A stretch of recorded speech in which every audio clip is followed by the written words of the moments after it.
थोडंसं इंटरनेट कालपासून थोडंसं हे माझं जसं मेधाताईंनी पण मला मेसेज टाकला होता. तर थोडासा प्रॉब्लेम आहे इंटरनेटचा. अगदीच काही दिसेना असं झालं किंवा व्हिडिओज थांबलाच समजा तर प्लीज इथं मला मोबाईलवर टाका. मग म्हणजे मी चेक करत राहील मोबाईल आधीमध्ये. इथं मला नाही ऐकायला आलं तर. काल तसंच झालेलं इंटरनेट गेल्यामुळं व्हिडिओ पण नीट नाही आलेला आहे.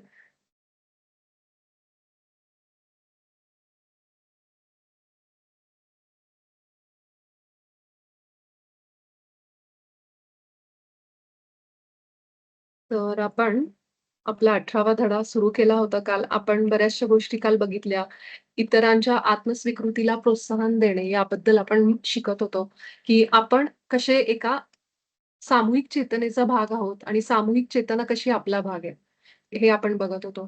तर आज सुद्धा मी महाअवतार बाबाजी आणि ब्रह्मर्षी पितामह पत्रीजी यांच्या चेतनेला स्मरण करत, वंदन करत, आपल्या सगळ्यांच्या आत्म्याला उच्च स्वला प्रणाम करत आपण सगळेजण आजचा जो उर्वरित धडा आहे तो सुरुवात करू. तर आपण सगळ्यांनी बघितलं, की आपण सगळेजण कसे कनेक्टेड आहोत. एखाद्या टेबलाचा एक जरी पाय थोडासा डगमगला, की पूर्ण टेबल जसा घसरतो. तसंच आहे, की आपल्या या संसारामध्ये सुद्धा, या विश्वामध्ये सुद्धा आपल्या सगळ्या गोष्टी कनेक्टेड आहेत. अगदी झाडं असतील किंवा कुठलाही निसर्गाचा कुठलीही गोष्ट असेल, तर ह्या सगळ्यांचा एकमेकांवर परिणाम होतो. आणि हे सगळे ग्रुप कॉन्शियसनेस कारण आपण सगळे एकाच तत्वातून आलेलो आहे. त्यामुळं आपण असं म्हणू शकत नाही, की ही झाडी आहेत, हे पशु-पक्षी आहेत. हे सगळ्यांचा सुद्धा आपल्यावर आणि आपला पण त्यांच्यावर. तर ही एक ग्रुप कॉन्शियसनेस अशीच काम करते. यामध्ये आपण शिकतो, की व्यक्ती कशा एकमेकांशी जोडलेल्या असतात. आपण कसे समाजाचे भाग आहोत. समाज कसा आपला आतमध्ये आहे. तर म्हणतो ना जसं, की जे पिंडी ते ब्रह्मांडी अगदी तसंच आहे आणि हे सगळे आपण लोकं ह्या ब्रह्मांडाचा भाग आहोत. त्यामुळं मुळातच आपल्या आतमध्ये हे पूर्ण ब्रह्मांड असल्यामुळे ह्या ब्रह्मांडामध्ये जगणाऱ्या प्रत्येक चेतना, प्रत्येक व्यक्ती ही सगळ्या आपल्याशी आपण बघितलं, की आपण सगळे प्रेमाने जोडलेले आहोत. तर कुठल्याही एका ठिकाणी होणाऱ्या गोष्टीचा प्रभाव आपल्या सगळ्यांवर पडतो. आपल्या विचारांचा प्रभाव सगळ्या सृष्टीवर होतो. तेच आपण याच्यामध्ये शिकतोय, की कसं आपण सगळेजण एकमेकांशी जोडलेले आहोत आणि काल आपण मला असं वाटतं इथपर्यंत आलो होतो. हे बघितलं आपण, की जेव्हा मोठ्या संख्येने लोक आपला विचार सुधारतात आणि ईश्वरासोबत एक करतात, तेव्हा त्याचा प्रभाव आपल्यावर पडायला लागतो.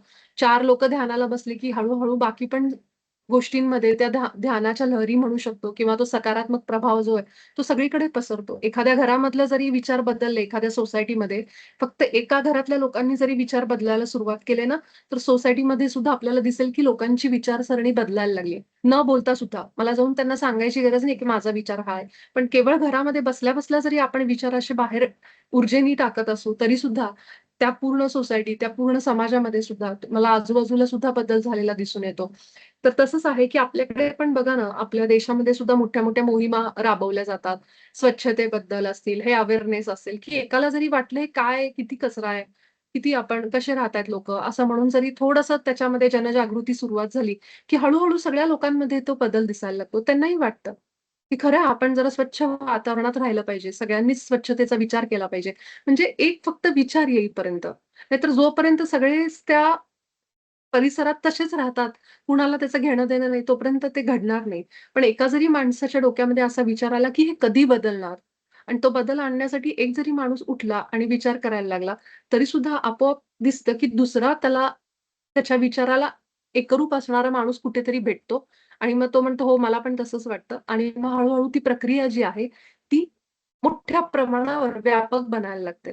म्हणून असं म्हणलंय, की तुमची स्वतःची अंतर्गत प्रक्रिया अधिक सुलभ होते. म्हणजेच काय, की जेव्हा मोठ्या संख्येने लोक ते विचार करायला लागतात, त्याचा प्रभाव आपल्यावर पण पडतो. आपण पण त्या इन्फ्लुअन्समध्ये येतो. आणि हे होतंच, की आपण त्या ग्रुप कॉन्शियसनेसचा भाग आहोत. म्हणून 4 लोकांनी बोलल्यानंतर सुद्धा आपल्याला ते आतून जाणवायला लागतं, की हे बरोबर आहे किंवा चूक आहे. हे जे काही असेल ते आपण त्यानुसार वागतो. आपण त्या पद्धतीने विचार करायला लागतो.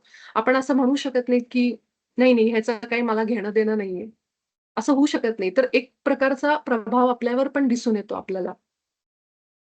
आपल्याला काल उदाहरण दिलं होतं, की एक प्रकाशाची किरणं एक कसा बीम तयार करतात. चुंबकामध्ये कसे कण असतात आणि कसं एक मॅग्नेट तयार होतं. तसंच आपल्याला काल एक उदाहरण दिलं गेलं, की एखाद्या समुदायातील अगदी लहानसा जागृत समूह देखील म्हणजे एखाद्या कम्युनिटीमध्ये एखादा छोटा ग्रुप जरी जागा झाला आणि त्यांनी सुद्धा विचार आपले मांडायला सुरुवात केले, तर पूर्ण कम्युनिटी बदलायला लागते. पूर्ण समुदाय बदलायला लागतो. आणि त्यासाठी आपल्याला सांगितलं, की हा जो बदल आहे ना, तो गाजावाजा न करता कोणालाही जाणवणार नाही अशा रीतीने घडत जातो. म्हणजे काही छोटे-छोटे बदल असतात. प्रत्येक बदल आपल्याला टीव्हीवर दिसतो, मीडियामध्ये येतो, न्यूजमध्ये येतो असं नाहीये. पण ते अगदी छोट्या गावाच्या लेव्हलला सुद्धा ते बदल सुरू झालेले असतात. लोकांच्या विचारसरणीमध्ये बदल यायला लागतात. एखाद्या ठिकाणी कुणी जर जसं इथे एक उदाहरण दिलं ना, एका एका माणसाचं दिलं होतं बघा एक विचार, की एखादी व्यक्ती जरी अशी बदल करत असेल ना समाजामध्ये, तर त्या एका मुळे सुद्धा पूर्ण समाजामध्ये बदल व्हायला लागतो. मला ते अगदी जाणवलं, की आता जशा आपल्या ह्या योग संस्था आहेत, जसे पत्री सर असतील किंवा अजून दुसऱ्या ज्या संस्था आहेत, ज्या पद्धतीने त्यांनी योग संस्था स्थापन केल्या, पिरॅमिडची संकल्पना पुढे आणली, की पिरॅमिड विचार आणि त्या विचाराचं एवढं व्यापक रूप होऊन एक संस्था उभी राहावी, अशा पद्धतीने हे जेव्हा येतात ना, हे असे बदल करून जातात. अवतार असतात ते. अवतार म्हणा, जे एनलाइटन मास्टर म्हणा त्यांना, की जे मास्टर येतात आणि अशा प्रकारे खूप मोठा बदल घेऊन येतात समाजामध्ये आणि त्याची सुरुवात अगदी छोट्या-छोट्या स्तरावर. म्हणजे तुम्ही पण पत्री सरांचा प्रवास ऐकलेला असेल. एक-एक घरी जाऊन ते ध्यान शिकवायचे. आता ते एक-एक घरी जेव्हा ते घरी जायचे त्या माणसाला भेटायचे, तेव्हा कुणालाही त्याची कल्पना नसेल, की आज हा घरी आलेला माणूस उद्या जाऊन एवढी मोठी संस्था स्थापन करेल. आणि इतकी मोठी संस्था, की हजारो नाही लाखो लोकांचं, करोडो लोकांचं आयुष्य ह्या एका ध्यानामुळं बदलेल. हे कुणाच्याही लक्षात आलं नसेल. पण त्याची सुरुवात कुठे झाली? छोट्याशा स्तरावर झाली. मी प्रदीप सरांचे एक अनुभव ऐकत होते पत्री सरांबद्दलचा. जेव्हा पत्री सर सुरुवातीला ध्यान शिकवायचे. आता हे आपल्यापर्यंत आता सोपं झालंय, कारण घराघरामध्ये ध्यान पोहोचलंय, घराघरामध्ये अवेअरनेस झालाय. पण सुरुवातीच्या काळात ते फार अवघड होतं, जेव्हा लोकं खूप कर्मकांडामध्ये होती, पूजा-पाठामध्ये होती आणि आत्मज्ञानाकडे फार कमी लोकं वळायची त्यावेळी. त्यावेळी जेव्हा सर घरोघरी जाऊन ध्यान शिकवायचे, तेव्हा असं झालेलं, ते कुठेतरी होते, शिकवत होते आणि हिमालयामध्ये एक म्हणजे तिथून एक माणूस सरांकडे आला. पत्री सरांकडे काही लोकं थांबली. आंध्रामधल्याच कुठल्यातरी छोट्या एका गावामध्ये, जिथं त्यांनी पत्री सरांची भेट घेतली. सरांना सांगितलं, की आम्हाला ध्यान शिकायचंय. सर थोडे आश्चर्यचकित झाले, कारण अजून तेव्हा इतका अवेअरनेस नव्हता आणि अगदी छोट्या प्रमाणावर सरांनी शिकवायला सुरू केलं होतं. सर म्हटले, "तुम्हाला कुणी सांगितलं मी ध्यान घेतो म्हणून?" तर तेव्हा त्या लोकांनी सांगितलं, की "आम्ही हिमालयात होतो आणि तिथे एक साधू आम्हाला भेटले आणि त्यांनी आम्हाला सांगितलं, की तुम्हाला ध्यान शिकायचं आणि पुढच्या तुमच्या सगळ्या मार्गासाठी तुम्ही बहुतेक कर्नूल का काहीतरी नाव जिथं ते थांबले होते, त्या गावामध्ये जा. तिथे एक तुम्हाला माणूस भेटेल. त्या माणसाला तुम्ही जाऊन भेटा आणि त्यांच्याकडनं ध्यान शिका." आणि त्या वेळेमध्ये फक्त पत्री सरच होते, जे त्या एरियामध्ये ध्यान शिकवत होते. घरोघरी जाऊन. म्हणजे त्या लोकांना कोण ते हिमालयीन साधू कोण होते, हे पत्री सरांना पण माहीत नव्हतं, की कोण आहे, कोणी पाठवलं ह्यांना इथं. ती लोकं ह्यांना पर्यंत आली ध्यान शिकायला आणि ते ध्यान शिकले सरांकडनं. म्हणजेच काय झालं, की कुठेतरी छोट्या गावामध्ये झालेली ही सुरुवात, त्याला सगळं युनिव्हर्स, सगळं विश्व मदत करायला लागतं. म्हणून आता आपण जो अभ्यासक्रम करतोय, जे काही आपण ध्यान शिकतोय, ही कार्य आपण फक्त एक माध्यम किंवा आपल्या इच्छेतून आपण हे करतोय काम, पण खरं तर त्याच्यामागे एक ईश्वरी शक्ती आहे, हे आपण कधी विसरता कामा नये. ठीक आहे, यामध्ये तुमचा, माझा सहभाग आहे. जरूर आपण सगळेजण हे काम करतोय. आपण मनात आणलंय म्हणून आपण आपल्यामध्ये बदल करतो, हेही तितकंच सत्य आहे. पण त्या सगळ्या गोष्टींना एक पुश देणारी, एक मार्ग दाखवणारी आणि त्याला घडवून आणणारी एक शक्ती आपल्यासोबत असते कायम. आणि तसंच प्रदीप सरांचा तो अनुभव होता, पत्री सरांचा, की कसे ते हिमालयन साधूंनी त्यांना सांगितलं, की तुम्ही इथे जा आणि यांच्याकडनं ध्यान शिका. आणि ते तसं पुढे घडत गेलं आणि हळू-हळू त्या सामूहिक चेतनेमध्ये एवढे बदल झाले ध्यानामुळं आणि ते एक मोठं व्यापक रूप होऊन आज एक मोठी संस्था उभी राहिली आहे. सो इथं सांगायचा उद्देश हाच आहे, की अं, जेव्हा मोठ्या संख्येने लोक आपला विचार सुधारून तो ईश्वरी विचारांशी सुसंगत करतात, तेव्हा त्याचा प्रभाव तुमच्यावरही पडतो. आपण बघतो 4 लोकांचं ध्यान केल्यानंतर आयुष्य कसं बदलायला लागलंय. आणि तो अनुभव आपण जेव्हा लोकांचा ऐकतो, तेव्हा आपण पण ध्यानाला लागतो. आपल्याही आतमध्ये सहजपणे मग ध्यान, कारण आपला विश्वास बसतो, की खरंच ध्यानामुळे लोकांचं आयुष्य बदलतंय. माझ्याही आयुष्यात काहीतरी बदल होईल. म्हणून इथं म्हणले, की ज्यामुळे तुमची पण अंतर्गत प्रक्रिया अधिक सुलभ होते. की जेव्हा दुसऱ्या कुणाला अनुभव आलेला आपण बघतो, तेव्हा आतमध्ये एक विश्वास निर्माण होतो, की माझ्यातही बदल होईल, माझंही आयुष्य सुधारेल. म्हणून ती सुलभ होते, सहज होते आपल्याबरोबर पण. तर तसंच आपण बघितलं वेगवेगळी इथं उदाहरणं दिली आहेत, जसं चुंबकाचं आणि प्रकाशाचं. हां. आता आपण इथपर्यंत आलो होतो मला वाटतंय, की जणू काही तो विश्वाच्या अदृश्य नियमानुसार आपोआपच साकार होत असतो. आता लक्षात घेण्यासारखी गोष्ट एकच आहे इथं, की विश्वाच्या अदृश्य नियमानुसार नक्कीच आपल्याला युनिव्हर्स मदत करतं. पण मूळ कोण असतं सांगा बरं? या सगळ्या गोष्टीमध्ये बदल घडवून आणणारे कोण आहेत? बदल घडवून आणणारी कुठली शक्ती आहे तर आपण आहोत.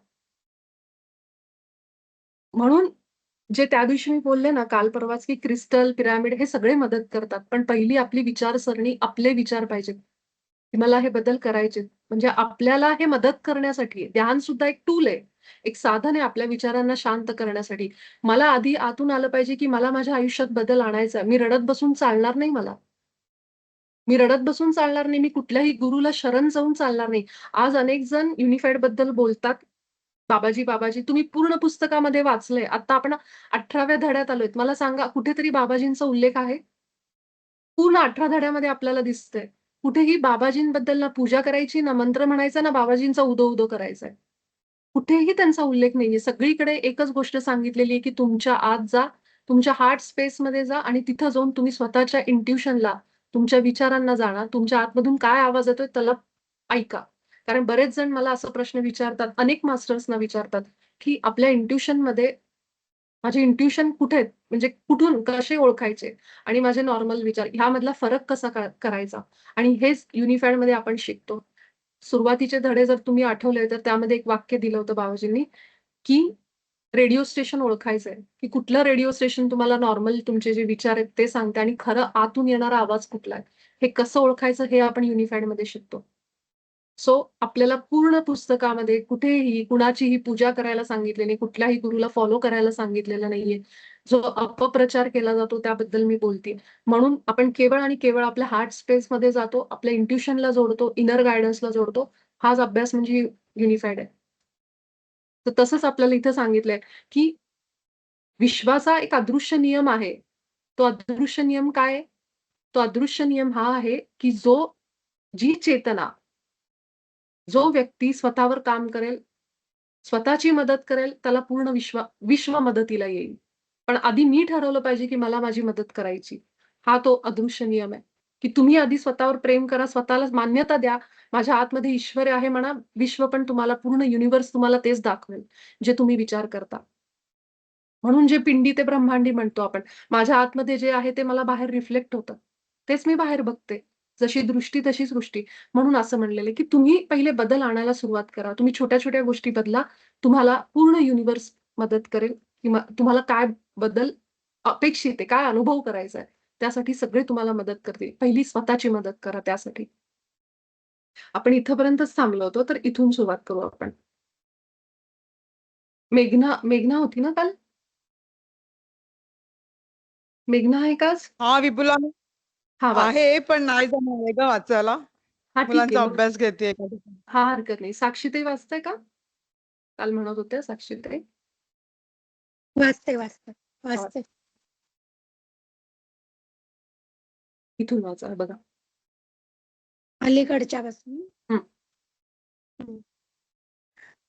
अलीकडच्या काळात अशा प्रकारचा बदल घडून येत आहे.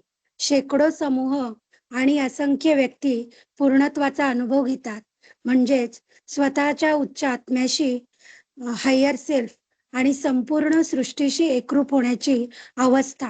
हेच आपल्या जीवनाचे सर्वोच्च ध्येय मानत आहेत.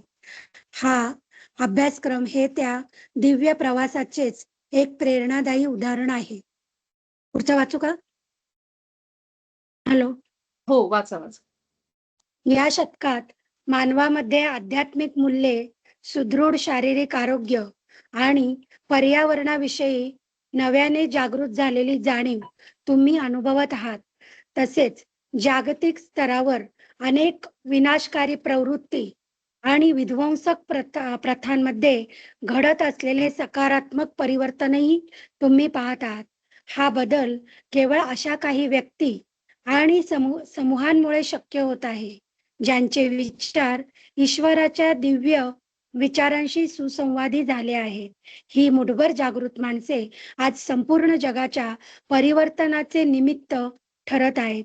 त्यांच्या माध्यमातूनच तुमच्या सर्वांगीण पूर्णत्वाचा मार्ग अधिक प्रकाशमान होत आहे. हां. तर आपण जसं काल बघितलं, की आपण सगळे कसे कनेक्टेड आहोत, जोडलेले आहोत. प्रत्येकाचे विचार प्रत्येकाशी जोडलेले आहेत. एकाच्या मनात एक विचार आला, की आपल्याला लगेच कळतो. आपण अनेकदा म्हणतो सुद्धा, "अरे, मी हाच विचार करत होते. तुम्हाला कसं काय कळलं?" सो हे सगळं एकमेकांबरोबर आपण शेअर करतो. सबकॉन्शियसमध्ये सगळ्यांच्या एकच आहे. एकाच तत्वामध्ये आपण आहोत. असं सगळं आपल्याला आतापर्यंत कळलेलं आहे. आणि कशा आपल्या विचारांचा एकमेकांशी कनेक्टेड असल्यामुळे कसा परिणाम होतो. आता शेकडो समूह आणि असंख्य व्यक्ती पूर्णत्वाचा अनुभव घेतात. म्हणजे स्वतःच्या उच्च आत्म्याशी आणि संपूर्ण सृष्टीशी एकरूप होण्याची अवस्था, हेच आपल्या जीवनाचे सर्वोच्च ध्येय मानत आहेत. हा अभ्यासक्रम हे त्या दिव्य प्रवासाचे एक प्रेरणादायी उदाहरण आहे. आता इथं ना प्लीज थोडंसं नीट समजून घ्या. बऱ्याच लोकांना ना इथं खूप गैरसमज होतात. काय झालं? उच्च आत्मा, हायर सेल्फ ही टर्म काही लोकांना असं वाटतं, की हे काय असतं? उच्च आणि निम्न हे काय फरक आहे? आत्मा आत्मा आहे ना, त्याच्यामध्ये आपण उच्च आणि निम्न का म्हणतो? हा पण एक बऱ्याच जणांकडून येणारा प्रश्न. तर आपण जसं सुरुवातीला युनिफाईडमध्ये जर आपण नीट वाचलं असेल ना, पहिल्या काही धड्यांचा अभ्यास केला असेल, तर तिथं ऑलरेडी क्लिअर झालेलं आहे, की उच्च आत्मा हे केवळ आपल्याला समजण्यासाठी दिलेली टर्म आहे.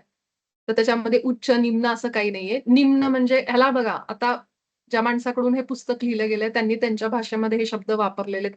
जसं त्यांना आलं, कारण हे पुस्तक काही केवळ भारताच्या लोकांसाठीच लिहिलेलं नाहीये ना. ग्लोबल लेव्हलला त्यांच्याकडे कधी आत्म्याचा हा कन्सेप्ट नाहीये. त्यांच्याकडे बरेचसे असे शब्दही त्यांना माहीत नाहीत, जे आपल्याकडे आहेत. जसं काल प्रदीप सर सांगत होते धर्म.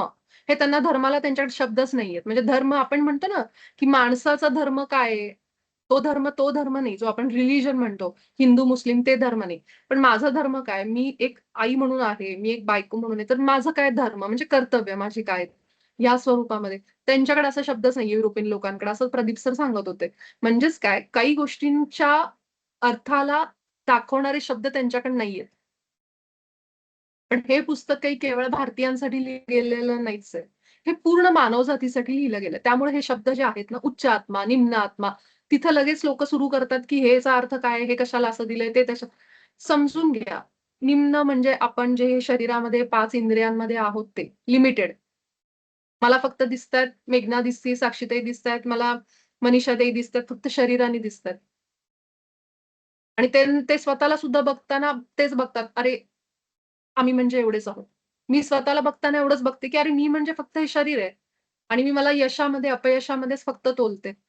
पण मुळातच आपण आत्मा आहोत आणि हे ह्या 5 इंद्रियांच्या आणि या शरीराच्या पलीकडचं आपलं स्वरूप आहे. ते दाखवण्याकरता उच्च आत्मा, हायर सेल्फ असा शब्द वापरलाय. सिंपल आहे. त्याच्यात काही असं वेगळं रॉकेट सायन्स नाहीये. तेच शब्द आहे. पण केवळ त्याला उच्च स्व म्हणलं गेलेलं आहे. म्हणजेच काय, की एक हायर सेल्फ, एक संकल्पना ज्याच्यामध्ये आपल्याला सांगितलं जाते, की आपण या शरीरापेक्षा वेगळे, म्हणजे शरीरापेक्षा मोठे व्यापक आहोत अजून, जे आपण आत्मस्तरावर बोलतो. पण काही रिलिजन्समध्ये म्हणा, काही देशांमध्ये तो शब्दच नाहीये. आत्मन आपण ज्याला म्हणतो, आत्मा. तर हे टाळण्यासाठी म्हणून हा शब्द एक वापरला गेलाय असं मला वाटतंय, की त्यामुळे हे दिलं गेलेलं आहे, की हायर सेल्फ म्हणजे आपला एक असा सेल्फ, आपलं एक असं स्वरूप जे उच्च चैतन्याच्या स्तरावर आहे. हं. म्हणून तर कुठेही असा गैरसमज करून घेऊ नका, की हे काहीतरी अजूनच वेगळं नवीनच काढलंय असं काही नाहीये. काही लोकं नवीन जोडली गेलीत म्हणून सांगते. तर आता शेकडो समूह आणि असंख्य व्यक्ती पूर्णत्वाचा अनुभव घेतात. पूर्णत्व म्हणजेच मुळात उच्च स्व बरोबर एक होणं. आपण एकरूपता आपली अनुभव करणं, मी म्हणजे शरीर नाही, हे अनुभवणं म्हणजेच पूर्णत्व आणि संपूर्ण सृष्टीशी एकरूप होण्याची अवस्था. म्हणजे मी आणि सृष्टी वेगळे नाही आहोत. हे समजून घेणं म्हणजेच आपलं एकत्व आहे, पूर्णत्व आहे. हेच आपल्या जीवनाचं सर्वोच्च ध्येय मानत आहेत सगळ्या व्यक्ती. आता असंच म्हणजे हा बदल आता आपल्याला दिसतोय, की अनेक लोकं आता हे घेतायत, ध्यानातनं घेतायत. ध्यानाला बसलं तरी सुद्धा आपण आपल्या उच्च आत्म्याला, उच्च स्वला जोडले जातो. म्हणजे आत्म्याला जोडले जातो आपण थोडक्यात, ध्यानाला बसून सुद्धा. म्हणून ध्यान, योग आता इतक्या प्रमाणावर वाढले, की लोकं त्यातनं सुद्धा हे अनुभव घेतायत. आणि हा जो अभ्यासक्रम आहे, ह्या अभ्यासक्रमाबद्दल बोललं गेलंय. हा युनिफेडचा जो अभ्यासक्रम आहे, हे सुद्धा त्या दिव्य प्रवासाचंच एक उदाहरण आहे. तर तुम्हाला अनेक मार्ग आहेत. पहिल्यांदाच सांगितलं, अनेक मार्ग आहेत. तुम्ही ध्यानातनं पण हे करू शकता. कुठल्याही योग साधनेतून जे तुम्हाला आवडतं, असे अनेक मार्ग आहेत. त्यातला एक छोटासा मार्ग म्हणजे युनिफाईड हा अभ्यासक्रम आहे, जिथं तुम्ही तुमच्या आत्म्याशी कनेक्ट होऊ शकता, आत्म्याचा गाईडन्स घेऊ शकता. याबद्दल इथं बोललं गेलंय. या शतकामध्ये मानवामध्ये आता तुम्ही बघताय, की अलीकडच्या काळामध्ये कसे-कसे बदल झालेत, की लोकं आता ध्यान करतायत, चांगलं डाएट करतायत, चांगलं एक्सरसाइज करतायत. खास करून आपण कोविड नंतर हे बदल बघितलेत. खूप लोकांमध्ये तो अवेअरनेस वाढलेला आहे. पर्यावरण म्हणजेच सगळ्या सृष्टीविषयी सुद्धा आता लोकांमध्ये एक अवेअरनेस की झाडं लावली पाहिजेत, नद्या स्वच्छ केल्या पाहिजेत, हे सगळं आपण बघतोच आहे. तर हे बदल लोकांच्या चेतनेमध्ये अ, जास्त प्रमाणावर पूर्वी नव्हतं असं नाहीये, पण आता लोकांना त्याचं महत्त्व कळायला लागलंय, की कशा काही गोष्टी आपल्या एन्व्हायर्नमेंटसाठी किती घातक आहेत. हे आता लोकांना जास्त समजतात आहे. जास्त त्याचा एक अवेअरनेस वाढला, की जर आपल्याला ग्लोबल वॉर्मिंग हे जे विषय आहेत, ते सगळे त्याच्याशीच रिलेटेड आहेत. इव्हन मला आठवतंय, मी टी-सी-एसमध्ये असताना टी-सी-एस तर खूप मोठ्या प्रमाणावर ह्याच्यावर काम करते अजून पण, की खूप मोठ्या प्रमाणावर त्यांनी कुठे-कुठे ग्रीन हाऊस काय-काय खूप असे प्रोजेक्टमध्ये आम्ही इन्व्हॉल्व व्हायचो त्यावेळेस. आमच्याकडे ती संस्थेची लोकं यायची. मग आम्ही आमचं काही योगदान कुठेतरी रविवारी झाडी लावायला जा, कुठेतरी काहीतरी हे सगळं आम्हाला ते कॉर्पोरेटमध्ये सुद्धा त्यांनी हे सुरू केलं होतं आणि टी-सी-एस त्यातलीच एक कंपनी जे मी जवळून बघितले, की कसे आम्हाला पर्यावरणाशी त्यांनी जोडलं होतं. तुमचं जॉब करत-करत आम्ही जायचो रविवारी इथे मला वाटतंय बीचला यायचो आम्ही. ह्याच्या जुहू चौपाटीला वगैरे आम्ही ते स्वच्छता करायला, बीच क्लीन करायला हे पण आम्हाला ते सांगायचे त्यावेळेस आणि आम्ही यायचो सगळे. सो हे सगळं जे आहे ना अवेअरनेस हा जास्त वाढला, की कॉर्पोरेटमध्ये सुद्धा वेगवेगळ्या कंपन्यांमध्ये सुद्धा हे सगळं त्या अवेअरनेसमध्ये सगळं ते सांगितलं जायचं, की कसे आपण केलं पाहिजे वगैरे हे सगळं. सो हे जास्त करून वाढलं आणि कोविड नंतर लोकांच्या स्वतःच्या आयुष्यामध्ये पण खूप बदल आले. लोकांना डाएट आणि हेल्थचं पण भरपूर एक अवेअरनेस झाला. आजकाल आपण बघतोय, की अ, आपण बघतो, की खास करून स्त्रिया, जे आधी पूर्वी व्हायचं नाही. 40शी-50शी नंतर आता जास्त करून स्वतःची काळजी घेतात. प्रत्येकाला आता घरोघरी माहीत झाले, की प्रोटीन काय अन् कार्बोहायड्रेट काय. कधी-कधी अतिरेक होतो त्याचा, पण पूर्वी आपल्याला हे माहीत नसायचं, की आपल्या घरामध्ये सर्रास आपण त्या सगळ्या गोष्टी एकत्रच असायच्या. आता ते अगदी मोजून-मापून खाणारी पण लोकं आहेत, की एवढेच कार्ब्स, एवढेच प्रोटीन, एवढंच हे. सो ह्या सगळ्याचं एक अवेअरनेसच वाढलेला आहे ओव्हरऑल आणि जागतिक स्तरावर अनेक विनाशकारी प्रवृत्ती आणि विध्वंसक प्रथांमध्ये घडत असलेले सकारात्मक परिवर्तन. दोन्ही बाजू आहेत. आपण तितकंच विनाशकारी पण प्रवृत्ती बघतोय आणि चांगल्या गोष्टी पण घडणाऱ्या पण ते बघतोय. तर ते पण बदल आपण झालेले बघितले. बरेचसे टेररिस्ट हे ते सगळं आपण बघतोच आहे. पण सकारात्मक बदल पण होतात. जितकं ह्या गोष्टी पण झाल्या, तितकंच योग म्हणा, ध्यान म्हणा, हे वेस्टर्न पूर्ण कंट्रीजमध्ये सगळीकडे ते पसरत गेलं. आज आपण योग दिवस साजरा करतो आंतरराष्ट्रीय, की जो आधी नव्हता आणि आता तो सगळ्या जगांमध्ये जरी सगळ्या ह्याच्यामध्ये देशांमध्ये तो सेलिब्रेट केला जातो. तर पूर्वी माहीत असेल त्यांना योगासनं वगैरे सगळ्या गोष्टी माहीत होत्या. पण आता त्याचा दिवस एक केल्यामुळं थोडी कुठेतरी जास्त आधीपेक्षा त्याचा अवेअरनेस आलेला आहे. म्हणजेच हे सकारात्मक परिवर्तनच आपण म्हणू शकतो याला, की सगळीकडे लोकांमध्ये ह्या गोष्टी पसरल्या आहेत. ध्यानाचा प्रसार-प्रचार वाढलाय. तर हा जो बदल आहे केवळ अशा काही किंवा होत आहे, ज्यांचे विचार ईश्वराच्या दिव्य विचारांशी सुसंवाद झाले आहेत. म्हणजे एकरूप झालेले आहेत आणि खास करून ती लोकं येतातच ह्याच्यासाठी. जसं आपले पत्री सर, की त्यांचा मुळात जन्मच त्याच्यासाठी झाला होता. त्यांनी घेतलाच अवतार त्याच्यासाठी, की येऊन हे काम करून जायचं. ह्यासाठीच ते आले होते. तशाच अशा ज्या व्यक्ती आहेत आणि ज्यांनी ह्या योग संस्था स्थापन केल्या, आज त्यांच्यामुळं अनेक बदल आपण आपल्या ह्याच्यामध्ये बघतोय, की खूप मोठ्या प्रमाणावर हे लोकं कुठलीही संस्था असू दे, मी कुणालाच नावं ठेवत नाही. मला सगळ्या संस्थांबद्दल तितकाच आदर आहे. जसं ब्रह्मकुमारी असतील, बी.के. शिवानीजी असतील किंवा आपले दादाश्री असतील. प्रत्येक जण आपल्या परीने कार्य करतंय. प्रत्येक जण आपल्या परीने ईश्वराशी एकरूप करण्याचा प्रयत्न करतंय लोकांना. मार्ग कुठलाही असू दे. त्यांचा सगळ्यांचा उद्देश एकच आहे, की लोकांनी ओळखावं स्वतःला आणि एक चांगलं आयुष्य या पृथ्वीवर एक चांगली एक जनजागृती व्हावी आणि एक चांगलं पीसफुल लाईफ सगळ्यांनी जगावं. त्यामुळं त्याच्यात पडायचंच नाही आपण, की हे चांगले का हे चांगले. फक्त बघायचं, की ह्यांचा उद्देश काय आहे? त्यांचा उद्देश एकच आहे, की कुठलाही मार्ग असू दे, आपण सगळेजण एक चांगलं आयुष्य जगावं. हाच उद्देश आहे आणि त्याप्रमाणे हे लोकं काम करतायत. ही मुठभर जागृत माणसे आज संपूर्ण जगाच्या परिवर्तनाचे निमित्त ठरत आहेत. त्यांच्या माध्यमातून तुमच्या सगळ्या सर्वांगीण पूर्णत्वाचा मार्ग अधिक प्रकाशमान होतोय. फक्त विचार करा, की आपल्या आयुष्यात जर आज काही असं नसलं असतं, जर अशा संस्था नसल्या असत्या, जर एवढ्या प्रमाणावर जनजागृती झाली नसती, की ध्यानाचे फायदे सांगणारं कुणी नसलं असतं, पिरॅमिड संस्था नसली असती, कुठली अजून योग संस्था नसली असती आणि आपल्याला कुणीच सांगितलं नसतं, तर आपण असेच अंधारात असलो असतो. पण आज त्या संस्था आहेत, त्यामुळं आपण काहीतरी करतोय, काहीतरी आपल्यामध्ये विचारांमध्ये बदल झालेत. आपल्याला काहीतरी समजते, की बाबा बाहेर काही शक्ती नाहीये, सगळं माझ्या आत आहे आणि मी माझ्या विचारांनी पाहिजे तसं आयुष्य निर्माण करू शकते. आपल्या हातात आपण ती पॉवर घेतोय. हे करण्याचं, हे आपल्याला समजण्याचं पण कारण अशी आलेली मुठभर माणसं आहेत, ज्यांनी सुरुवात केली. ज्यामुळे आपण सगळेजण आज इथं आहोत. हे झालंय का? नाही, नाही. वाचा ताई. पृथ्वीवरील ना? हं. हं. पृथ्वीवरील जागृत होत असलेल्या त्या छोट्याशा समूहाचाच परिणाम म्हणजे तुमच्या चेतनेचा विस्तार होत आहे. काही वर्षांपूर्वी कदाचित या अभ्यासक्रमाविषयी तुमच्या अंतःकरणात आकर्षण निर्माण झाले नसते. परंतु सामूहिक चेतनेत होत असलेल्या परिवर्तनामुळेच तुम्ही आज या अभ्यास टप्प्यापर्यंत पोहोचला आहात. अन्यथा इतकी अंतर्मुख प्रगती करणे सहज शक्य झाले नसते. आता पूर्णत्वाकडे पुनरागमन करण्याची ओढ ही केवळ एक इच्छा राहिलेली नाही, तर ती तुमच्या जागृत चेतनेचाच अविभाज्य भाग बनली आहे.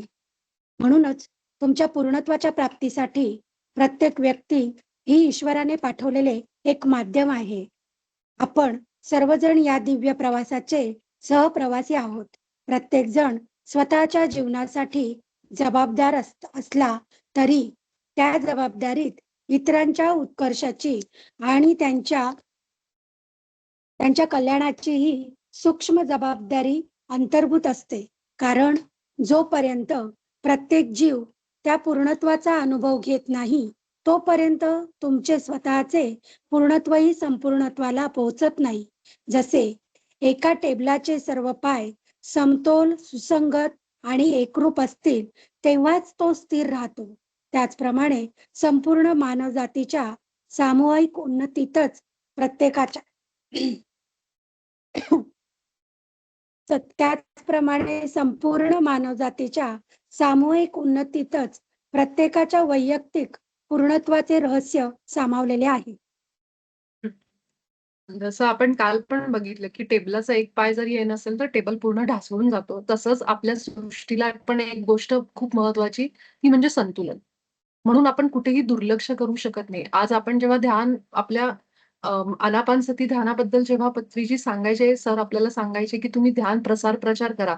ते कधीही असं म्हटले नाहीत. आपल्याला माहिती आहेत ना, PSSMचे 5 प्रिन्सिपल जे सर नेहमी सांगायचे, ते मी कायम लक्षात ठेवते. कधी मी भरकटले, कधी मी कुठं गेले इकडं-तिकडं, की मला हे 5 जे माझी आहे ना, ती म्हणजे पुन्हा खेचून आणतात, की पहिला सगळ्यात नियम होता, की ध्यान, सेवा.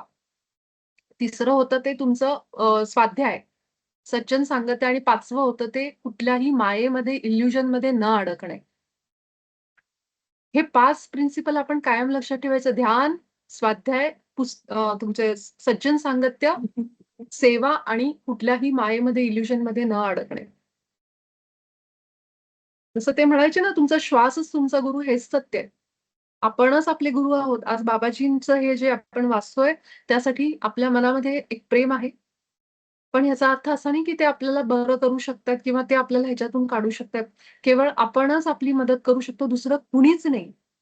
ना आपण कुणाला बरे करू शकतो, ना कुणी आपल्याला बरं करू शकतं. इथं जर कुणी स्वतःवर काम करत असेल, तोच व्यक्ती स्वतःची मदत करू शकतो आणि तो त्याचं आयुष्य बदलू शकतो पूर्ण. हे सत्य आहे, हे अंतिम सत्य आहे. तसंच इथे सांगितलेलं आहे, की ह्या छोट्या समूहाचा परिणाम, की जी जागृत अवस्था येतीये, हे छोटे-छोटे प्रत्येक जण याप्रमाणे विचार करायला लागला, प्रत्येकाचे विचार बदलायला लागले, की मग आपल्या कॉन्शियसनेसमध्ये कारण त्यांच्याकडनं येणारं ज्ञान, आपल्याकडनं बाहेर जाणारं ज्ञान, आपली होणारी आपण जी चर्चा जरी केली या विषयावर, तरी सुद्धा एक-एक गोष्टी आपल्याला समजत जातात, की कोणी प्रश्न असं होतं, आपण आपल्या सत्रामध्ये कुणी प्रश्न विचारले ना दुसरा ऐकणाऱ्या माणसाला, त्या प्रश्नातनं किती उत्तर मिळतात बघा तुम्ही. "अरे, हे असं पण आहे का? हे आम्हाला माहीत नव्हतं. बरं, बरं. आज हे कळलं." म्हणजे केवळ त्या माणसानी विचारलेल्या प्रश्नांमुळं अनेकांच्या ज्ञानामध्ये भर पडते, जे त्यांना गोष्टी माहीत नसतात. म्हणून आपलं जे हिंदू कल्चर आहे, आपला जो सनातन धर्म आहे, त्याच्यामध्ये जे पूर्वी परवा प्रदीप सरांकडून पण हा विषय ऐकला म्हणून मला लक्षात आलं, की जे म्हणायचे ना, की काय त्याचं नाव एक असं एक शब्द आहे. त्याला एक शब्द आहे. वेदांवर चर्चा होणं किंवा आपले जे साहित्य आहे त्याच्यावर परिसंवाद होणं, एकमेकांशी ते डिस्कशन, डिबेट करणं म्हणजे काय म्हणतात त्याला वादविवाद काहीतरी असं एक एक नाव आहे त्याला एक खास एका पिक्चरमध्ये मी ऐकलं होतं. पण त्या प्रकारे जे व्हायचं ना, ते एकमेकांच्या विचारांची देवाण-घेवाण होते आणि त्याच्यातूनच त्या वाद घालण्यातूनच त्या वादांमधून की कुणीही समोरच्याचं मत ब्लाइंडली फॉलो करत नव्हतं, की तुमचा विश्वास आहे ठीक आहे, पण मला हे पटत नाहीये. ते कारण माझे हे मुद्दे आहेत. पण त्या मुद्द्यांमधून पुन्हा समोरचा एक उत्तर द्यायचा. तर ह्या सगळ्या चर्चांमधून, ह्या ग्रुप डिस्कशन, ह्या वादविवादातूनच खूप लोकांना ज्ञान मिळत जायचं ऐकणाऱ्यांना सुद्धा. तर तसंच आहे, की एका माणसाचा जरी विचार बदलला आणि तो समोरून विचार मांडत असेल, प्रश्न विचारत असेल, तर त्याच्या प्रश्न विचारांमध्ये सुद्धा आपलं ज्ञान खुलतं. आपल्याला अनेक गोष्टी समजत जातात. म्हणून असं म्हणले, की छोटासा एखादा समुदाय जरी असेल आणि तो जर जागृतीकडे चालला असेल, तरी सुद्धा आपल्या चेतनेचा विस्तार त्याच्यामध्ये होतो, की आपल्याला खूप गोष्टी समजायला लागतात, की असं का आहे? काही वर्षांपूर्वी ह्या अभ्यासक्रमाबद्दल म्हणजे असं सांगितलं, की तुम्हाला जास्त अट्रॅक्शन नसेल. पण ह्याच काही काळांमध्ये जसा हा अभ्यासक्रम पुढे आलाय, तर ह्याचं कारण असं आहे, की आपण कुठेतरी आता स्वतःबाबतीत जागरूक झालो. हा काय अभ्यासक्रम आत्ता आलेला असं नाही. 92चं हे पुस्तक आहे. मला वाटतं साधारण माझ्या लक्षात नाही नेमकं. पण 90sच्याच वेळेत हे पब्लिश झालेलं पुस्तक आहे. पण ते आत्ता खास आलेलं आहे, कारण आत्ता आपण सगळे तयार आहोत ते घेण्यासाठी. म्हणून असंच आहे, की जे काही बरीचशी पुस्तकं असतात, ती बरेच वर्ष असतात, पण तेव्हा आपल्या लक्षात येत नाही. पण ती वेळ आल्यानंतर, आपण तयार असल्यानंतर, आपल्याला जेव्हा इच्छा होती, की आता हे असं काहीतरी आपण घेऊ शकतो, त्यावेळेसच ते आपल्या समोर जास्त प्रमाणात येतं. म्हणून असं म्हणलं, की सामूहिक चेतनेत होत असलेल्या परिवर्तनामुळे तुम्ही आता या टप्प्यापर्यंत पोहोचला आहात. अन्यथा इतकी अंतर्मुख प्रगती करणं सहज शक्य झालं नाही. युनिफाईड आपल्याला काय शिकवतं? पूर्ण वेळ आत जायला शिकवतं. पूर्ण वेळ कुठंही तुम्हाला दिलं नाहीये, की तुम्ही बाहेर बघा आणि बाहेर तुमची प्रगती आहे. कुठंच नाहीये. पूर्ण अंतर्मुक्त होणं, स्वतःवर काम करणं, स्वतःच्या विचारांवर काम करणं, हेच आपल्याला पूर्ण अभ्यासक्रमात दिलेलं आहे. म्हणजे पूर्ण वेळ आपले डोळे आत आहेत. आणि इतकं आत जाणं सगळ्यात सोपं काय आहे? कुणीतरी माझी मदत करतं हे सगळ्यात सोपं आहे. आणि सगळ्यात अवघड काय? मी माझी मदत करते, आत जाते, माझ्या विचारांवर काम करते, ध्यान करते. हे सगळ्यात अवघड वाटतं लोकांना, की मी कसं आता माझे विचार सुधारू आणि मी किती वेळ ध्यान करू? ध्यान करणं, विचारांवर काम करणं, स्वतःच्या विचारांना बघणं, स्वतःला सुधारणं हे सगळ्यात अवघड जातं. पण आता ते अवघड जात नाहीये. कारण लोकं तयार आहेत. त्यामुळे हे बदल आता सहज शक्य होतात कारण लोकांना आता जागृत होण्याशिवाय, स्वतःमध्ये बदल करण्याशिवाय आता पर्याय राहिला नाहीये. जर तुम्ही स्वतःवर नाही बदल केला, तर तुम्ही येणाऱ्या काळामध्ये टिकणारच नाही, असं परिवर्तन सुरू झालंय ऑलरेडी. त्यामुळं आता पूर्णत्वाकडे, पुनरागमन म्हणजे पुन्हा आता तुम्ही पूर्ण होण्याकडे जाण्याशिवाय पर्याय राहिलेला नाही बघा. त्याच्यामध्ये एक होण्याची ओढ ही केवळ इच्छा राहिली नाहीये, तर ती आता तुमच्या जागृत चेतनेचा अविभाज्य भाग बनली. आपली जी अवेकन कॉन्शियसनेस म्हणतो आपण त्याला, जी जागी असलेली एक चेतना आहे, ते आता करणं गरजेचं आहे. कारण मला जाणवतंय मी म्हणजे फक्त एवढं नाहीये. कुणीतरी अशी बाहेर व्यक्ती असणं, शक्ती असणं, गुरु असणं, जे मला माझं आयुष्य बदलतील, हे आता पर्मनंट सोल्युशन नाहीये हे मला समजलंय. मला हे समजतंय, की जोपर्यंत मी माझ्यात बदल करत नाही, मी माझ्या विचारांवर काम करत नाही, तोपर्यंत माझ्या आयुष्यात बदल येणार नाही. कारण सगळी शक्ती माझ्यात आहे. हा एक विचार आपल्याला आता स्वस्थ बसू देत नाहीये आणि तो आपल्याला आपल्यावर काम करायला लावतोय. म्हणून इथं असं म्हणलंय, की पूर्णत्वाकडे पुनरागमन म्हणजे पुन्हा पूर्णत्व स्वतःचं फील करणं. माझं अस्तित्व काय? माझं स्वरूप काय? हे बघण्याची आता इच्छा आणि ती कुठली तरी इच्छा अशी जी ओढ आहे ना, ती एखाद्या दुःखामधून, संकटामधून, त्रासामधूनच येते. जेव्हा तो त्रास आपल्या नशिबाला येतो, आपण नशीब म्हणू इथं. पण जेव्हा माझ्या आयुष्यामध्ये असं त्रास, संकट कुठलं तरी येतं, तेव्हाच मला मी पळायला लागते, हातपाय मारायला लागते, की ह्याच्यातनं बाहेर कसं पडायचं आणि मग पर्मनंट सोल्युशन आता आपण बघतोय. अ, हे सॉरी साक्षीताई हे घेतलं ना आपण पॅराग्राफ? हो, वाचलं. वाचलं, हां. वाचलं. म्हणजेच आपल्या पूर्णत्वासाठी प्रत्येक व्यक्ती आता आपण 6वा धडा पुन्हा एकदा की सत्यासहित क्षमा करणं. प्रत्येक व्यक्ती आपल्या आयुष्यात असलेली आपल्या पूर्णत्वासाठी पाठवलेलं एक माध्यम आहे. मग ते आपल्याला मिळालेलं ध्यान सुद्धा असेल आणि जी व्यक्तीकडून आपल्याला ध्यानाची माहिती कळली, ज्या संस्थेकडून कळली, जी पिरॅमिड मास्टर्स ह्याच्यासाठी काम करतायत, जे आपण कुठलंही आपण जे काही घेतो आपल्या आयुष्यामध्ये, त्या प्रत्येक गोष्टीला आपल्यापर्यंत पोहोचवणारी व्यक्ती ही एक माध्यम आहे. आणि ती कुणाकडून मिळालेली मदत आहे तर ईश्वराकडनं आहे. मग परत आपण दोष देऊन चालणार नाही, की मला काहीच मदत मिळाली नाही, माझ्याकडं देवाचं लक्ष तरी आहे का? हे आहे का? पण जो कोणी आपल्या समोर येतो, त्या क्षणाला तो एका व्यक्तीच्या रूपातच येतो आणि तो ईश्वराचंच रूप आहे, तो साक्षात ईश्वरच आहे. म्हणून आपण ती मदत स्वीकारली पाहिजे आणि समजून घेतलं पाहिजे, की ईश्वराने पाठवलेली ही माध्यम आहे माझं. ही मदत आहे मला मिळालेली आणि त्यावेळेस आपण आभार मानले पाहिजेत, की थँक की ह्या माणसाला मी भेटले.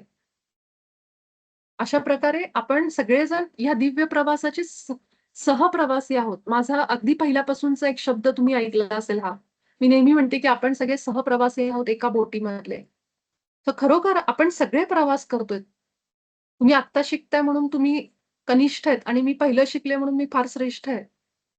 असं तुम्हाला वाटत असेल, पण मी जे शिकवतीये त्यातनं मी शिकतीये. त्यामुळे मी पण ह्या बोटीत बसून तुमच्या सगळ्यांबरोबर प्रवास करतीये. माझा पण प्रवास चालू आहे. आपल्या सगळ्यांचा प्रवास चालू आहे. हे अगदी सत्य आहे. म्हणून हा शब्द मी पहिल्यापासून वापरायचे, की आपण सगळे सहप्रवासी आहोत. तर प्रत्येक जण स्वतःच्या जीवनासाठी जबाबदार असला तरी त्या जबाबदारीमध्ये इतरांच्या उत्कर्षाची आणि त्यांच्या कल्याणाचीही सूक्ष्म जबाबदारी अंतर्भूत असते. हे वाक्य खूप महत्वाचं आहे, की मला माहिती की माझ्या आयुष्यासाठी मी जबाबदार आहे. पण माझ्या शेजारी बसून मला मदत मागणारी व्यक्ती असेल किंवा मला दिसतंय की एखाद्या व्यक्तीला एवढा त्रास आहे.